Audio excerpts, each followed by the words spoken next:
Coucou tout le monde, j'espère que vous allez bien. Je vous retrouve aujourd'hui pour un nouveau vlog qui sera principalement un vlog lecture dans la mesure où nous sommes vendredi soir, on est vendredi 11 février et ce soir commence un week-end à 1000.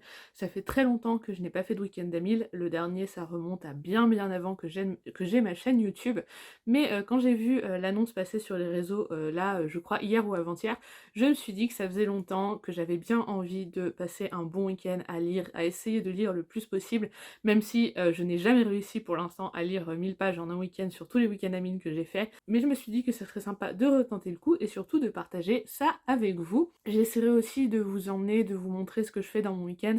Je pense que ça va être un week-end assez calme, comme la semaine dernière clairement, c'est le même genre de météo qui est annoncé, il y a toujours les 6 nations, donc on est un petit peu sur le même type de week-end que celui de la semaine dernière. C'est aussi pour ça que je me suis dit que c'était l'occasion de me lancer dans un week-end à 1000, vu qu'on n'a pas un programme très chargé, du moins moi, vu que mon chéri lui suit les 6 nations très assidûment, eh bien je me suis dit que c'était l'occasion.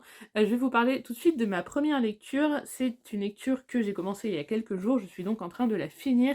Il s'agit de The House in the Cerulean Sea de T.J. Klune. On est sur un roman middle grade ou young adult dans lequel on suit Linus, qui est un travailleur, je pense qu'on peut le qualifier de travailleur social, d'assistant social, sauf que en fait il est spécialisé dans le suivi d'enfants qui ont des pouvoirs magiques ou des capacités particulières, et sa vie n'est pas franchement passionnante, c'est-à-dire qu'il n'a pour ainsi dire que son travail dans sa vie, et éventuellement son chat, mais sinon il n'a pas particulièrement d'amis, il n'a même pas de relation avec ses collègues de travail, bref, il a une vie un petit peu tristoune quand même, jusqu'au jour où sa hiérarchie va décider de l'envoyer en mission sur une île pour aller enquêter dans un orphelinat qui s'occupe de certains de ses enfants magiques justement, et ça va bousculer sa vie. J'ai pas mal avancé dans ce roman, je vous dis, je l'ai commencé il y a plusieurs jours, et donc là on est vendredi, il est pas tout à fait 19h, je triche un petit peu, mais on va dire que ça va dans la mesure où en France il est déjà 19h depuis un moment, vous pouvez m'accorder ça. Je commence mon week-end à 1000 officiellement maintenant, il me reste une centaine de pages, donc ça fera déjà 100 pages pour ce soir. Pour l'instant, j'aime bien, c'est une lecture très douce, très sympa, mais ça va pas au-delà, c'est vraiment une petite lecture feel good, c'est un petit peu, je qualifierais ça de Miss Peregrine et les enfants particuliers dans un contexte plus feel good, plus doux. Il n'y a pas du tout la part un peu sombre et parfois un tout petit peu, très légèrement horrifique qu'il peut y avoir dans les Miss Peregrine. C'est plein de bons sentiments, c'est plein de beaux messages. Clairement, on est sur un roman qui est là pour mettre en avant la tolérance, la bienveillance et la douceur, l'acceptation des autres. Ça fait très bien son job de ce point de vue-là. Est-ce que je m'attendais à plus? Pas forcément. Maintenant, le nombre de coups de cœur que j'ai vu passer, je suis pas sûre que j'en ferai partie. On est sur une très très chouette lecture et qui fait du bien, mais ça va pas au-delà, voilà, il faut pas, à mon avis, en attendre non plus trop. Sinon, quoi d'autre? Qu'est-ce que j'ai prévu comme lecture pour ce week-end à 1000? Je pense que je vais essayer de lire des graphiques, parce que c'est la solution de facilité, c'est la meilleure façon, du moins pour moi, pour engranger des pages facilement, et je vais sûrement commencer un autre roman, peut-être un petit, et être ambitieuse pour essayer d'en commencer un autre, on verra, je ne sais pas. En tout cas, pour l'instant, c'est tout pour moi, donc je vous retrouverai plus tard, soit ce soir, soit demain matin, pour vous dire où j'en suis dans ma lecture, est-ce que j'en ai commencé une autre, et éventuellement pour vous montrer ce que je fais. Allez, je vous dis à plus tard, ciao! Recoucou tout le monde, je vous reprends, on est samedi matin, je viens vous faire un petit point sur mon avancée dans mon week-end à 1000. Hier soir, j'ai lu ceci, donc La cuisine des sorciers, c'est en fait un espèce de spin-off de l'atelier des sorciers de Kamome Shirahama. Et en fait ce manga, on est sur donc un premier tome, et ce manga apparemment est plutôt une adaptation que réellement un manga dessiné et écrit par Kamome Shirahama, dans la mesure où il est indiqué que le dessin est de Hiromi Sato. Ça n'empêche que le style est exactement le même que dans l'atelier des sorciers, on retrouve exactement les mêmes personnages. On est donc sur une saga qui est indépendante de l'atelier des sorciers, ça ne m'a rien spoilé pour l'instant, ou en tout cas j'ai pas vraiment fait attention. On est sur des petites tranches de vie où on va suivre Kefra, qui est donc le directeur de l'atelier des sorciers, et un personnage que je ne connaissais pas, je ne sais pas à quel moment on le rencontre dans la saga principale, qui s'appelle Olugio, qui est le monsieur que l'on a donc juste là, et ce sont des tranches de vie concentrées sur les moments où ils font à manger. C'est assez rigolo comme concept, c'est très mignon, il y a des petites anecdotes, c'est des petits moments un peu rigolos, ou alors des moments un peu où ils font des bourdes, où ils se posent des questions sur ce qu'ils vont faire à manger, bref, c'est bon enfant, c'est tout mignon, c'est tout doux. Chaque petit chapitre est très indépendant des autres, on retrouve les élèves de l'atelier mais un peu au second plan. elles sont en général là pour tester leurs recettes. Bref, ça s'est lu très vite. N'empêche qu'il faisait 150 pages et donc ça me fait en tout 250 pages pour ce week-end d'Amil au moment où je vous parle samedi matin. Et donc là maintenant, je vais enchaîner sur ma troisième lecture du week-end. Il s'agit de Everyone in this room will someday be dead de Emily Austen. Je sais que plusieurs fois je vous l'ai présenté en book haul ou dans des piles à lire et j'ai dit à chaque fois Everyone in this room will soon be dead. Bref, c'est pas très grave, mais voilà, le titre normalement c'est Everyone in this room will someday be dead. On est ici sur un roman que j'ai pu voir qualifié un petit peu d'ovni littéraire et qui a surpris beaucoup de monde. C'est apparemment un roman qui tient du feel good, plus précisément du cozy mystery, mais surtout qui traite beaucoup de santé mentale. Donc je suis pas mal intriguée par ce roman. Si je me souviens du résumé, ça fait très longtemps que je l'ai lu, mais si je me souviens, on suit une jeune femme qui va se faire embaucher comme réceptionniste ou comme assistante dans une église et qui va se retrouver bien malgré elle à devoir résoudre une enquête pour meurtre. Elle a pas mal de soucis de santé mentale et donc on va la suivre à la fois dans son enquête et dans son parcours pour essayer de se soigner et d'aller mieux. Apparemment c'est très drôle et très touchant, mais j'ai aussi vu des retours assez mitigés avec des gens qui ont dit ne pas franchement avoir compris ce roman. Bref, il est très court, c'est pour ça que je l'ai sélectionné, il doit faire 250... Il fait 240 pages et c'est écrit très gros, très aéré, donc j'ai bon espoir de pouvoir le lire ce week-end, c'est pour ça que je l'ai sorti. Je vais mettre ce vlog en pause pour l'instant, je vais aller commencer ma lecture et je vous retrouve plus tard pour vous en parler. Allez, à tout à l'heure, ciao! Et recoucou tout le monde, je reprends juste quelques instants pour vous montrer le puzzle de la semaine dernière que j'ai fini avec vous en vlog, parce que on l'a verni, encadré et accroché, donc le voilà. Avec les reflets de la fenêtre, on voit pas bien. Comme ça, c'est un petit peu mieux. Voilà. Ça, on n'est pas trop mal. Donc, c'est la même taille que l'autre, hein, donc 50 par 70, ça fait des très grands puzzles. Heureusement que j'ai pas décidé de faire les 8 parce que je n'aurai plus de mur. Je pense que je vais m'arrêter au 3, de toute façon, c'est mon préféré, le 3, donc voilà, je m'arrêterai au 3. Et dans tous les cas, j'ai regardé les puzzles des autres films, je les trouve un petit peu moins beaux que les 3 premiers, donc ça tombe bien. Donc voilà, j'arrête là pour le puzzle et je vous retrouve plus tard. Allez, à tout à l'heure.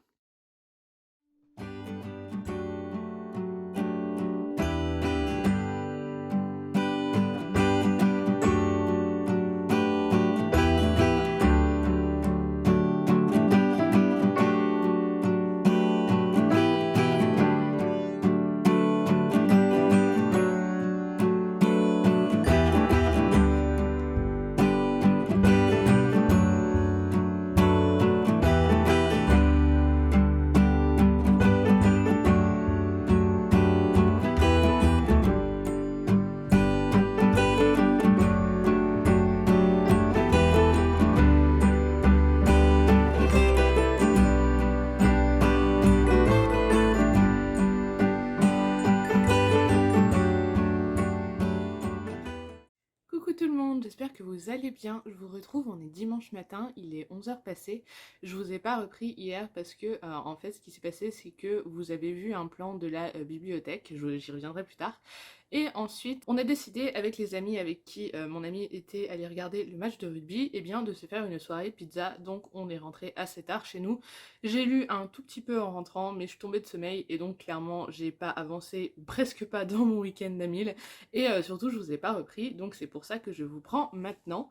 Vous l'aurez vu tout à l'heure, j'ai quand même un tout petit peu avancé dans Everyone in this room will someday be dead de Emily Austen.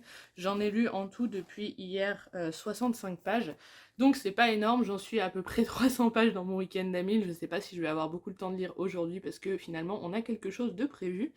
Mais pour l'instant, c'est plutôt une lecture agréable. Ça peut être peut-être un petit peu déconcertant au début pour des gens qui n'ont pas l'habitude ou qui ne s'attendaient pas à ça, dans la mesure où le personnage principal souffre de problèmes de santé mentale. Elle est notamment sujette à de grosses angoisses liées à la mort, c'est-à-dire que le simple fait d'apprendre la mort de quelqu'un même qu'elle ne connaît pas, ça la plonge dans des crises d'angoisse très lourdes.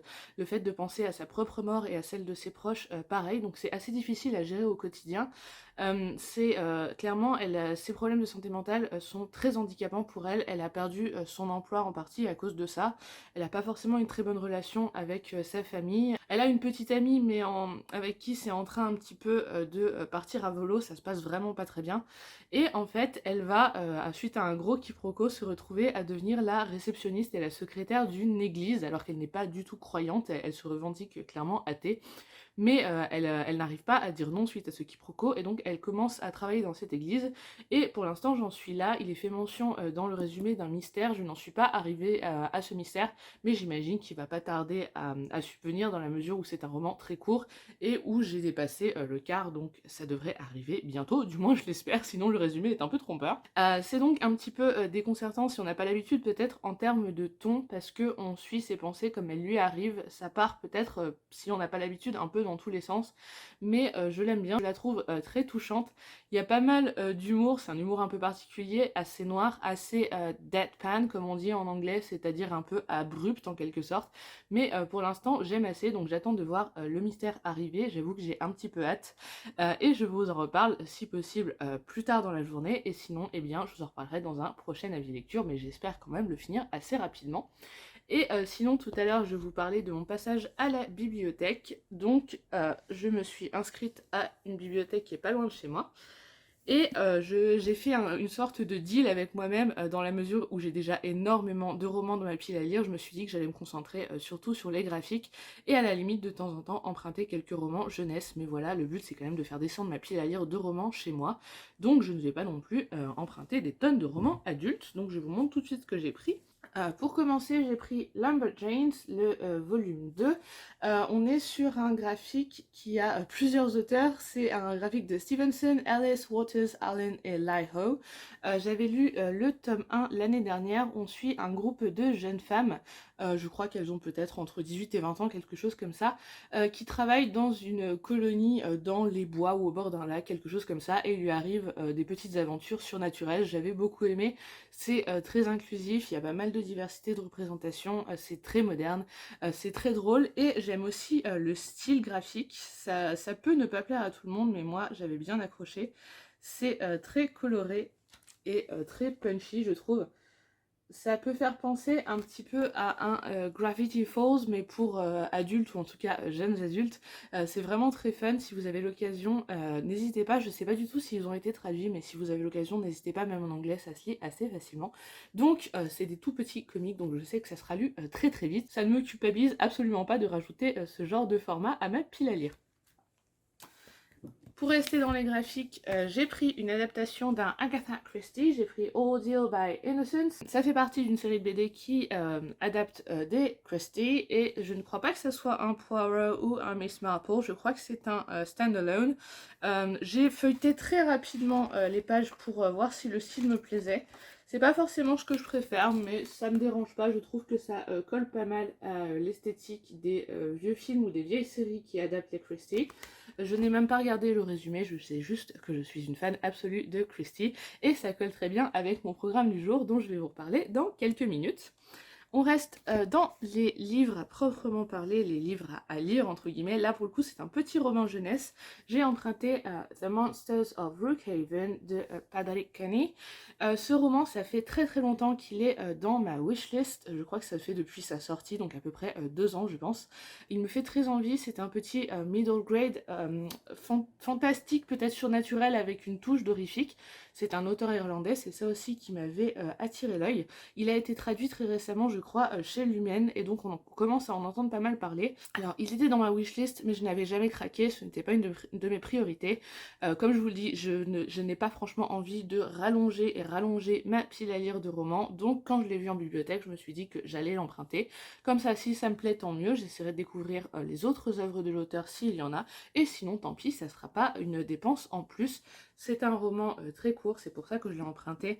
On est sur un peu plus de 300 pages, et surtout avec des illustrations. Je vais essayer de vous en trouver une ou deux.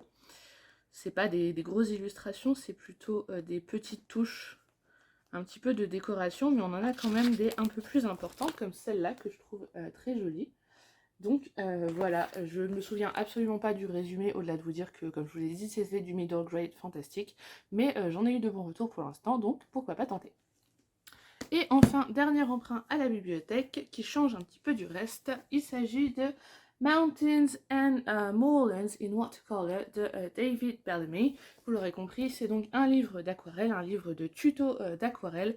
Je l'ai feuilleté, il y en avait plein à la bibliothèque, j'ai failli en emprunter 4 ou 5 et je me suis dit que ça servait à rien, donc j'ai juste pris celui-là, dans la mesure où en ce moment, eh bien, c'est exactement le type de peinture que je fais, des peintures, donc des paysages, en général des paysages inspirés de photos, donc d'endroits qui existent réellement, mais pas forcément, des fois je crée un petit peu mes propres paysages, et j'aime beaucoup le sujet de la montagne. Les moorlands, c'est typiquement les décors des hauts de Hurlevent par exemple, les vallées un peu froides, un peu sombres, un peu perdues, avec pas énormément de végétation, mais voilà, c'est ce genre de décor. Et j'avais envie de regarder ce que ça pouvait me proposer comme technique. Vous avez par exemple une page dédiée aux glaciers, ça me plaît pas mal. Et surtout, je crois qu'il y a certains tutoriaux qui sont inspirés d'endroits réels, je ne suis pas sûre. Celle-là me tente pas mal avec le pont parce que j'ai envie de faire une aquarelle à partir d'une photo de l'île de Skye que j'ai depuis très longtemps, que j'ai prise il y a maintenant 3 ans, avec un pont justement, mais je n'osais pas, et donc je me dis que m'entraîner avec ce genre de tuto, ça peut être pas mal. Voilà, ça sera peut-être inclus dans un prochain vlog, on verra quand c'est que je me penche sur ce livre. C'en est tout donc pour mon retour de bibliothèque. Le programme d'aujourd'hui, il pleut des trombes, c'est-à-dire que hier on a eu quelques averses, le temps d'aller à la bibliothèque, mais c'est tout. Et là, il pleut des trombes, les fenêtres sont absolument détrempées, donc ça veut dire qu'il pleut quasiment à l'horizontale. C'est un peu bête, mais bon, on n'a pas le choix, il faut qu'on sorte, dans la mesure où, avec mon chéri, on a décidé de faire la Saint-Valentin un tout petit peu en avance. On a réservé pour aller prendre un afternoon tea dans un salon de thé qu'on aime beaucoup, pas très loin de chez nous, et puis après, on va aller au cinéma voir Death on the Nile, donc l'adaptation de Agatha Christie, qui est par le même réalisateur et surtout avec le même Poirot que Murder on the Orient Express, qui était sorti il y a plusieurs années. Donc Kenneth Branagh en Poirot, et je l'avais beaucoup aimé, je l'avais trouvé très crédible, je trouve qu'il jouait très bien et que sa personnalité, son jeu d'acteur se prêtait bien en fait à la personnalité de Poirot. Donc je sais pas si j'aurai le temps et surtout le courage de reprendre, parce qu'on va au ciné je crois à 5h, donc on va pas rentrer très tôt. Je sais pas si j'aurai le courage de vous reprendre pour vous faire un petit retour de film, je vous dirai ça tout à l'heure. En attendant, j'espère que ce vlog continue à vous plaire, et je vous retrouve plus tard pour au moins des images ou un petit retour face cam. Allez, à tout à l'heure. Hey, recoucou tout le monde, je vous prends très rapidement avant d'aller affronter la pluie pour aller au salon de thé pour vous montrer les 2 cadeaux que m'a fait mon chéri. Je pense que vous reconnaîtrez sans mal ce dont il s'agit au vu du bas de la boîte, mais il m'a pris le puzzle du prisonnier d'Azkaban. Je lui avais dit en finissant le deuxième que je comptais me prendre le 3 et m'arrêter là, et que donc j'aurais simplement les 3 premiers. C'est pas tombé dans l'oreille d'un sourd. Il est très beau, même si j'avoue que la couleur des briques du fond me fait un peu peur. Elle est encore plus foncée que les 2 premiers, donc ça va être encore moins simple pour faire le cadre. Mais on verra ça plus tard, je pense pas l'attaquer tout de suite, je pense commencer par l'autre. Je vais vous montrer ça tout de suite. Le deuxième, c'est un format paysage, et regardez, il était sur ma wishlist depuis déjà plusieurs mois. C'est ce magnifique puzzle Ravensburger également, mais de Alice au Pays des Merveilles, dans une version très moderne, un petit peu pastel, mais à la fois avec pas mal de couleurs punchy, et un design que je trouve très original, qui colle bien, ma foi, à l'esprit d'Alice au Pays des Merveilles. Je pense que si Tim Burton devait refaire une version d'Alice, mais en film d'animation, ça pourrait ressembler à ce genre de choses. Quand je l'avais vu, j'étais tombée amoureuse tout de suite des designs, je le trouve absolument canon. Il y a beaucoup de lumière dans ce puzzle. J'ai plein de versions d'Alice, que ce soit les films, les dessins animés, les albums. J'ai pas mal de merch, que ce soit du Disney ou pas en Alice. C'est une de mes héroïnes de la littérature anglophone préférées. Je suis vraiment ravie de voir ce puzzle. Il fait donc la même taille que les Harry Potter, c'est des 50 par 70, mais je pense que néanmoins il sera bien plus facile, dans la mesure où, vous le voyez, ce sont pas mal de petites zones assez facilement identifiables, et contrastées les unes par rapport aux autres. Donc même si je sais qu'il va me prendre plus qu'une ou deux soirées, à mon avis ça devrait aller et je vais beaucoup moins galérer que sur les Harry Potter. Celui-là aussi sera verni et encadré, d'autant que mon chéri m'a dit quand il me l'a offert que celui-là, il voudrait le mettre dans notre chambre, non pas dans la chambre d'amis comme les Harry Potter, mais dans notre chambre parce qu'il lui plaît beaucoup à lui aussi. Vous vous doutez que vous verrez ces puzzles très bientôt dans des vlogs, surtout celui-là il me fait vraiment très envie et comme je vous le dis il a l'air un peu plus simple que l'autre, donc je vais commencer par celui-là. En attendant moi je vais aller m'emmitoufler et préparer mes affaires pour la pluie et je vous dis à plus tard. Allez, ciao!